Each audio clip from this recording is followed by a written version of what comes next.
मोहिते पाटील जे आहेत त्यांनी मागच्या लोकसभा असेल विधानसभा असेल त्यावेळेस पक्षविरोधी भूमिका घेतलेली होती. त्यांनी काम केलेलं होतं. त्या संदर्भात पक्षानं देखील त्यांना नोटीस दिलेली होती. मात्र अद्याप त्यांच्याबद्दल निर्णय झालेला दिसत नाही आहे. प्रत्येक ठिकाणी भाजपच्या कार्यक्रमामध्ये ते असतात.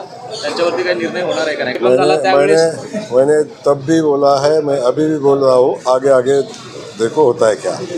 अभी आता जो कार्यक्रम झाला तो पक्षाचा कार्यक्रम नव्हता. आता जो कार्यक्रम झाला तो विद्यापीठाचा होता आणि त्यामध्ये कुणी यावं याच्याविषयी आम्ही बंधन नाही घालू शकत.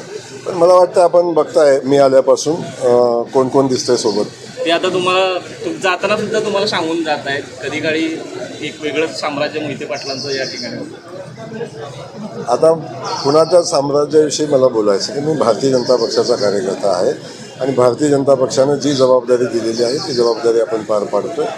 आणि इथं भारतीय जनता पक्षाच्या कार्यकर्त्यांना आणि सामान्य जनतेला न्याय देण्याची भूमिका सरकारच्या माध्यमातून घ्यावी म्हणून पालकमंत्री म्हणून मी काम करतो. कोण कानात बोललं कोण कुठं बोललं याचा परिणाम काय अधिकचा होत नाही आहे.